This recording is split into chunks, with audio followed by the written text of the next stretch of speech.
बिस्मिल्लाहिर्रहमानिर्रहीम अस्सलाम वालेकुम डियर स्टूडेंट। आज का जो हमारा टॉपिक है उसमें हमने कार्डियोवैस्कुलर डिजीज़ को डिस्कस करना है, यानी ऐसी डिजीज़ जो हमारे सर्कुलेटरी सिस्टम, जो हमारे हार्ट से या ब्लड वेसल से रिलेटेड हों, तो उसको थोड़ा सा हमने, या ब्लड से रिलेटेड हों, उसको थोड़ा सा हमने डिस्कस करना है। अच्छा, सबसे पहले जो डिजीज़ है वो थ्रोम्बस फॉर्मेशन है। थ्रोम्बस होता क्या है? कोई भी ऐसी चीज़ जो ब्लड वेसल्स में रुकावट पैदा करे, ब्लॉकेज, कोई भी ऐसी चीज़ जो ब्लड वेसल में ब्लॉकेज प्रोड्यूस करे तो वो थ्रोम्बस कहलाता है। ये कोई सॉलिड मटेरियल लिपर्स की शक्ल में भी हो सकता है, ये कोई ब्लड क्लॉट भी हो सकता है, यानी कोई भी ऐसी चीज़ जो हमारे ब्लड वेसल को ब्लॉक करेगी वो थ्रोम्बस कहलाएगी। क्लियर? और ब्लड वेसल आप कह सकते हैं कम्प्लीटली, पार्शली ब्लॉक भी हो सकती है, यानी मुकम्मल तौर पे ब्लॉक ना हो, या कम्प्लीटली ब्लॉक भी हो सकती है। अच्छा, अगर सपोज मैं कहता हूँ कि ये जो जगह है जहाँ थ्रोम्बस बना ये ए है, लेकिन बाज़ दफ़ा ये होता है कि कुछ हमारे पास थ्रोम्बस ऐसे होते हैं जो अपनी जगह से उखड़ते हैं और बॉडी के किसी और हिस्से में चले जाते हैं और वहाँ जाके ब्लड वेसल को ब्लॉक करते हैं। तो ऐसे थ्रोम्बस को जो डिसलॉज हो, कि वहाँ अपनी जो ओरिजिनल पोजीशन है उससे उखड़े and transport to the other location, और वो दूसरी जगह चला जाए, तो ऐसे थ्रोम्बस को एम्बुलस कहा जाता है। जैसे आप लोगों ने एक वर्ड इस्तेमाल सुना होगा, एम्बुलेंस, जो मरीज़ को एक जगह से दूसरी जगह ले जाने के लिए इस्तेमाल होती है।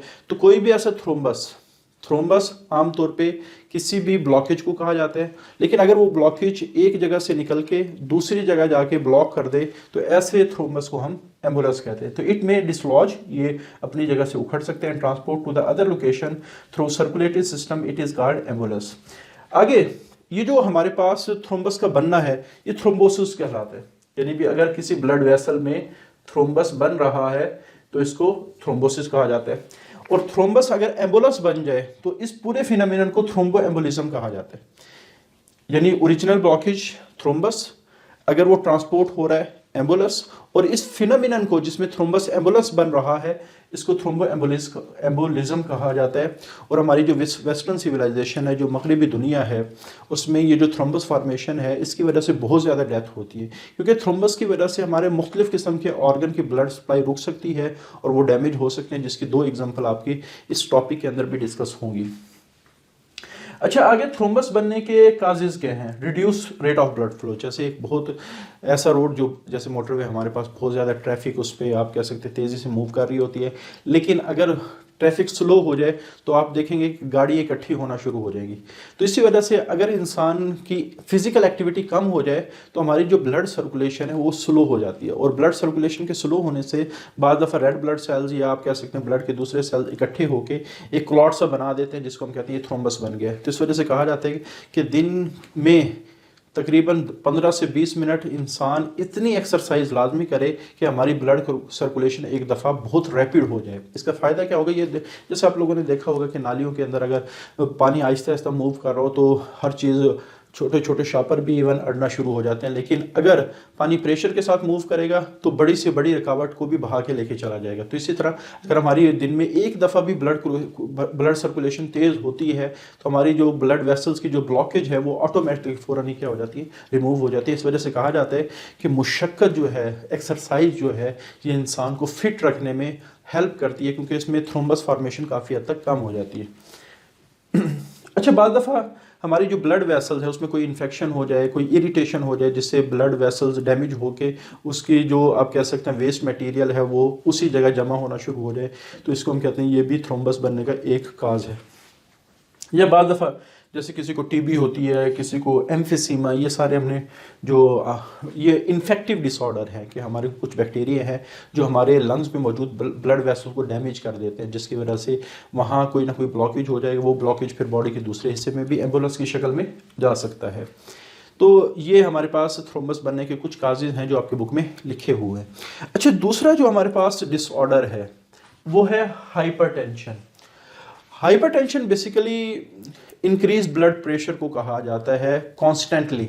एक तो सिचुएशनली बाद दफ़ा ये होता है कि इंसान अगर स्ट्रेस कंडीशन में आ गया या कोई इंसान एक्सरसाइज कर रहा है तो वक्ती तौर पे इंसान का ब्लड प्रेशर ज़्यादा हो सकता है। लेकिन अगर हमारे पास ब्लड प्रेशर मुस्तकिल तौर पे ज़्यादा रहना शुरू हो तो ऐसी कंडीशन को हम कहते हैं हाइपरटेंशन। हाइपरटेंशन आगे इसकी मुख्तलिफ किस्म की टाइप्स हैं, वो आपकी बुक में डिस्कस नहीं की गई। अच्छा, अगर मुसलसल हमारा ब्लड प्रेशर ज़्यादा हो तो जाहिर बात है, अगर ब्लड प्रेशर ज़्यादा होगा तो हमारी आर्टरीज के ऊपर एक मुसलसल प्रेशर रहेगा। इस प्रेशर की वजह से जो हमारे ब्लड वेसल के इलास्टिक टिश्यू, अगर ये आर्टरीज की जो इलास्टिसिटी है उसकी कैपेसिटी से ज़्यादा ब्लड प्रेशर हो जाए तो हमारे ब्लड वेसल्स की जो लाइनिंग्स हैं, दीवारें हैं, उनको डैमेज हो सकता है, जिसकी वजह से हमारी ब्लड वेसल बाद केसेस में फट भी सकती हैं। तो पहला इफेक्ट तो ये है कि अगर हाई ब्लड प्रेशर मुसलसल हाई रहे, ये हाइपरटेंशन की डिजीज कहलाती है। Damages the lining of blood vessels, ये ब्लड वेसल को डैमेज कर सकती है। तो दूसरा इफेक्ट हमारा हार्ट मसल्स के ऊपर है। अब ये जो, अगर हम हार्ट मसल्स की बात करें, हार्ट मसल में भी मस्कुलर टिश्यू होते हैं। अगर हमारा ब्लड प्रेशर ज़्यादा है तो मुसलसल हार्ट के जो मसल्स हैं उनके ऊपर एक स्ट्रेस आएगा। ये क्या आएगा? स्ट्रेस आएगा, continuous stress on heart muscles. यानी हार्ट को मुसलसल, ब्लड प्रेशर की दो रीज़न हो सकती है, या तो हमारी ब्लड वेसल के अंदर कोई ब्लॉकेज हो जाए जिससे पैसेज नैरो हो जाए, तब भी ब्लड प्रेशर शूट कर सकते हैं। दूसरा, हमारे जो हार्ट का पंपिंग एक्शन मुसलसल किसी भी वजह से, जैसे बाद दफ़ा सोडियम आयन क्या करते हैं, हार्ट के पंपिंग एक्शन को बढ़ा देते हैं। इस वजह से आमतौर पर आपने देखा होगा जो ब्लड प्रेशर के मरीज़ होते हैं वो कम सोडियम की इनटेक करते हैं, नमक से उनको कहा जाता है कि आप बचें। तो अगर ब्लड प्रेशर हमेशा ज़्यादा रह रहा है तो इसका इफेक्ट क्या होगा कि हार्ट के मसल्स के ऊपर एक स्ट्रेस आएगा, जिसकी वजह से हार्ट के मसल ठीक होना शुरू हो जाएंगे। ये तो इसी तरह जैसे जितना ज़्यादा इंसान मोटा होता है उतना ही उसकी फिजिकल एक्टिविटी कम होना शुरू हो जाती है।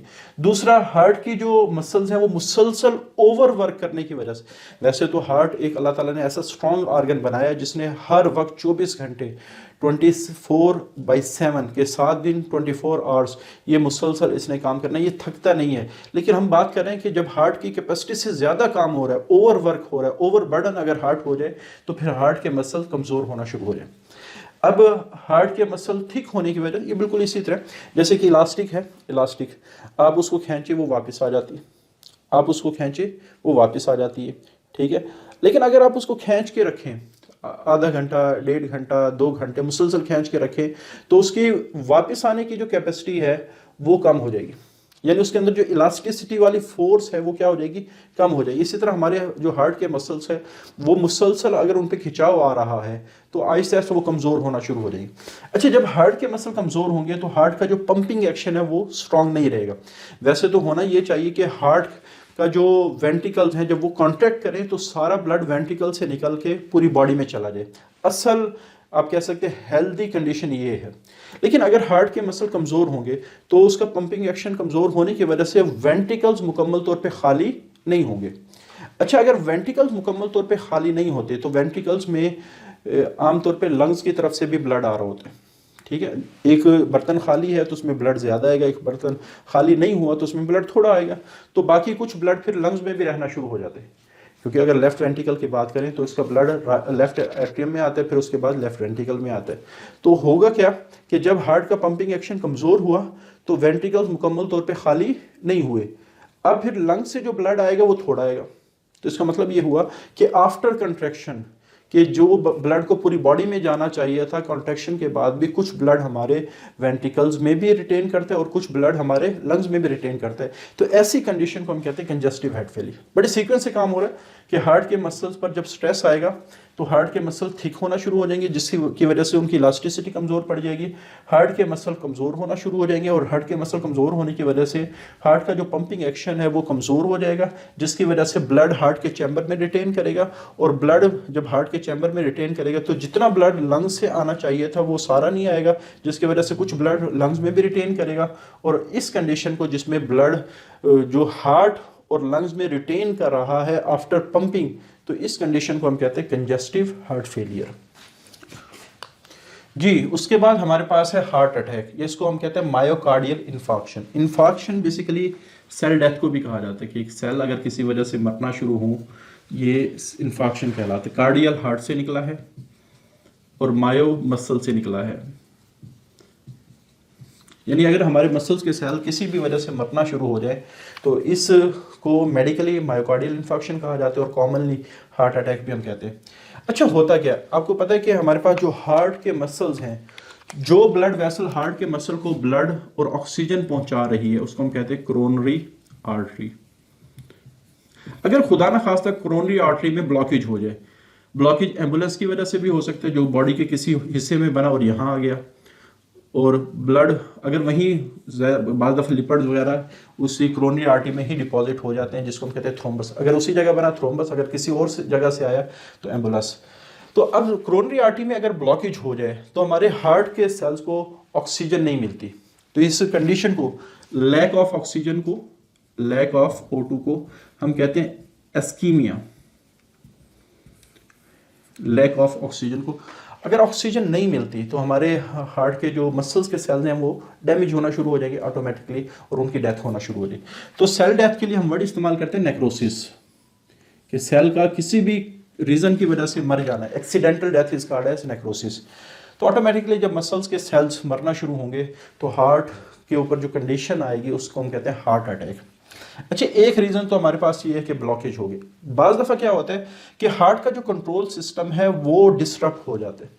हार्ट को बड़े सीक्वेंस के साथ हार्ट कॉन्ट्रैक्ट करते हैं, हार्ट के चैम्बर कॉन्ट्रैक्ट करते हैं। जैसे हमने पढ़ा है पूरा कार्डियक साइकिल में ऐसे नोड से वेव्स निकलती हैं, इलेक्ट्रिकल सिग्नल्स निकलते हैं। पहले एट्रिया कॉन्ट्रैक्ट करते हैं, फिर वेंट्रिकल कॉन्ट्रैक्ट करते हैं, फिर हार्ट रिलैक्स करता है। यानी हार्ट की जो कॉन्ट्रैक्शन और रिलैक्सेशन है वो रिदमिकल है, एक बड़े तरतीब से और सीक्वेंस के साथ हार्ट कॉन्ट्रैक्ट और रिलैक्स कर रहा है। लेकिन अगर हार्ट का कंट्रोल सिस्टम, चाहे वो ऐसे नोड ख़राब हो जाए, चाहे वो एवी नोड ख़राब हो जाए, या हार्ट की जो नर्व्स हैं उनमें कोई प्रॉब्लम आ जाए, तो हार्ट का अगर कंट्रोल सिस्टम कहीं से भी ख़राब हो जाए तो हार्ट की जो रिदमिकल मूवमेंट्स हैं वो ठीक नहीं रहती, और इस डिजीज़ को हम कहते हैं एरिदमिया, के रिदम का ख़राब होना। एरिदमिया का लफ्ज़ी मतलब है रिदम का ख़राब होना। जैसे आपकी बुक में एक एग्जांपल दी गई है वेंट्रिकुलर फिब्रिलेशन, के बाद दफ़ा वेंट्रिकल्स ज़रूरत से ज़्यादा तेज़ी से कॉन्ट्रैक्ट करना शुरू हो जाते हैं, इसको हम कहते हैं वेंट्रिकल फिब्रिलेशन। होना तो ये चाहिए था कि एट्रिया कॉन्ट्रैक्ट हो, वेंट्रिकल कॉन्ट्रैक्ट हो, फिर हार्ट रिलैक्स हो, लेकिन जो वेंट्रिकल्स हैं वो ज़रूरत से ज़्यादा आप कह सकते हैं फोर्स के साथ, या आप कह सकते हैं रिदम के साथ कॉन्ट्रैक्ट कर रहे हैं जितनी उनको नहीं करनी चाहिए थी। इसको हम कहते हैं वेंट्रिकल फिब्रिलेशन। तो हार्ट का अगर कंट्रोल सिस्टम ख़राब हो तब भी हार्ट अटैक हो सकते हैं। तो इसके काज क्या हो सकते हैं? जैसे फैटी फूड, सबसे ज़्यादा जो हमारी चिकनाई वाला फूड है वो हमारे ब्लड आर्टरीज के अंदर डिपॉजिट करने की सलाहियत रखता है, जो थ्रोम्बस बना सकते हैं, एम्बुलस बना सकते हैं, जो कोरोनरी आर्टरी के अंदर ब्लॉक करवा सकते हैं। जो बॉडी वेट है, क्योंकि जितना ज़्यादा बॉडी वेट होगा फिजिकल एक्टिविटी कम होगी, और अभी हमने डिस्कस किया फिजिकल एक्टिविटी अगर कम होती है तो rate of flow of blood कम हो जाएगा, जिसकी वजह से थ्रोम्बस बनने के चांस क्या हो जाते हैं? कम हो जाते हैं। इसी तरह जो ब्लड प्रेशर अगर ज़्यादा हो तो हमने डिस्कस किया जो ब्लड वेसल प्रेशर हार्ट के जो सेल्स हैं उनको भी डैमेज कर सकता है, और जो ब्लड वेसल आर्टरीज हैं उनके सेल्स को या उनकी वॉल्स को भी डैमेज कर सकता है। अच्छा, स्मोक भी हार्ट के पंपिंग एक्शन को फास्ट करती है, जिसकी वजह से हार्ट बर्डनाइज होगा, और हार्ट का जब सिस्टम बर्डनाइज होगा तो कंट्रोल सिस्टम में प्रॉब्लम आ सकते हैं। अच्छा, ब्रेन स्ट्रोक और हार्ट अटैक में सेम कंडीशन है। इसमें हार्ट की जो कोरोनरी आर्टरीज हैं उसमें ब्लॉकेज हुआ है। ब्रेन स्ट्रोक में क्या होता है कि जो ब्रेन्स की आर्टरीज हैं उनके अंदर कहीं भी ब्लॉकेज हो जाए, जिसकी वजह से ब्रेन के सेल्स की नेक्रोसिस होना शुरू हो जाए, तो इसको हम कहते हैं ब्रेन स्ट्रोक। यानी हार्ट के सेल मरना शुरू हो तो हार्ट अटैक, और ब्रेन के सेल अगर मरना शुरू हो एम्बुलस या थ्रोम्बोसिस की वजह से उसको हम कहते हैं ब्रेन स्ट्रोक या सेरिब्रल। जो सेरिब्रल ये ब्रेन से रिलेटेड है। इन्फाक्शन अभी मैंने बताया कि सेल डेथ हो सकती है। तो यहाँ भी क्या हो सकता है कि blockage of blood flow due to embolus and locally thrombus cause of death of surrounding tissue, जिससे हार्ट के और ब्रेन के जो टिश्यू है वो मरना शुरू हो जाएंगे। अच्छा, सिवियरिटी डिपेंड करती है कि कौन से पार्ट के अंदर इफेक्ट हुआ है। जैसे फॉर एग्जांपल हार्ट के मुख्तलिफ किस्म के पार्ट्स हैं जो बॉडी के मुख्तलिफ किस्म के फंक्शन को कंट्रोल करें।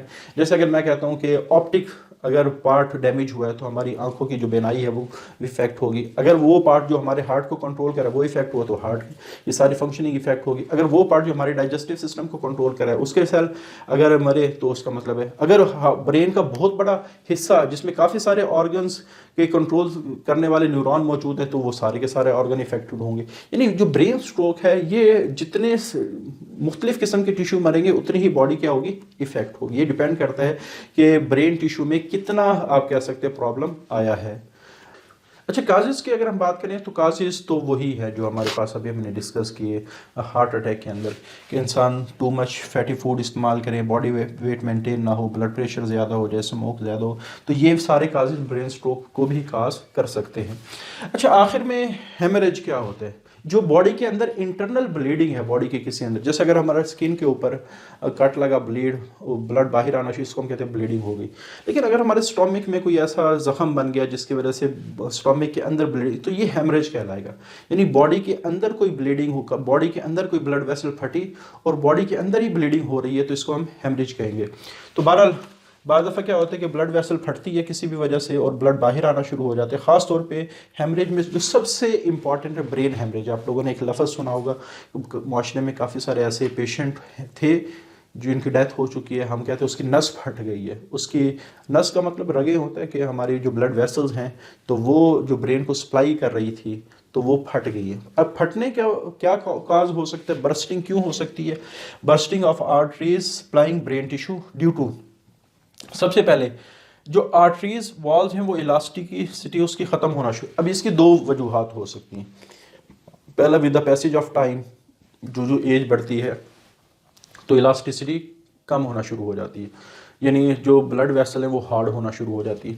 दूसरा काज हाइपरटेंशन का है कि अगर जवानी के अंदर भी हाइपरटेंशन, अगर मुसलसल हाइपरटेंशन की डिजीज़ कंटिन्यूसली ब्लड प्रेशर बढ़ रहा है, तब भी ये जो हमारी इलास्टिसिटी ख़राब हो सकती है। अच्छा, एक ब्लड वेसल जब हार्ड होती है और फिर उसके अंदर प्रेशर बढ़ता है तो इसके फटने के चांस बढ़े। पहले तो ये होता था कि जब प्रेशर बढ़ेगा नॉर्मली हार्ट की जो आर्टरीज की जो वॉल है वो डायलेट कर जाएंगी, जिससे उनके फटने के चांसेस क्या होंगे, कम होंगे।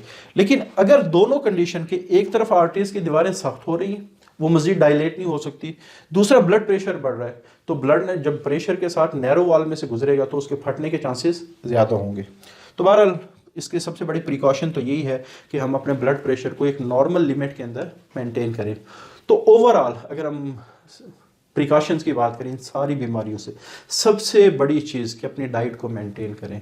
कि हमारे पास जो हम ज़्यादातर चिकनाई वाला खाना खाते हैं तो कम से कम कोशिश करें कि हम ऐसे फैट्स इस्तेमाल करें जो हमारी बॉडी के लिए फ़ायदा हो। हमारे पास दो किस्म की फ़ैट होती हैं, एक HDL होती है, एक LDL होती है, हाई डेंसिटी लिपिड, और LDL लो डेंसिटी लिपिड। जो हाई डेंसिटी लिपिड है वो हमारी बॉडी के लिए फ़ायदेमंद है और जो लो डेंसिटी लिपिड है वो हमारी बॉडी के लिए नुकसानदेह। ज़्यादातर जो प्लांट सोर्सेज से फैट्स आ रही हैं वो आमतौर पे HDL रखती हैं। जैसे अखरोट के अंदर ओमेगा 3 होता है, बहुत ज़्यादा HDL है, बादाम के अंदर ओमेगा 3 होता है, काजू के अंदर। तो ये जो मुख्तलिफ़ किस्म के सोर्सेज हैं इनमें से बड़ी अच्छी किस्म की फ़ैट्स आ रही होती। लेकिन जो हमारे पास एनिमल सोर्सेज से जो फ़ैट्स आती हैं जैसे मक्खन वगैरह या देसी घी वगैरह, इनमें थोड़ा सा आप कह सकते हैं कि चिकनाई का वाला फैक्टर थोड़ा सा ज़्यादा होता है, वो बॉडी के अंदर डिपॉजिट हो सकती हैं। अच्छा, दूसरी चीज़ ब्लड प्रेशर को मेंटेन करना है। पहले तो कोशिश करें कि फ़िज़िकली मेंटेन करें, एक्सरसाइज के ज़रिए से मेंटेन करें, डाइट के ज़रिए से मेंटेन करें।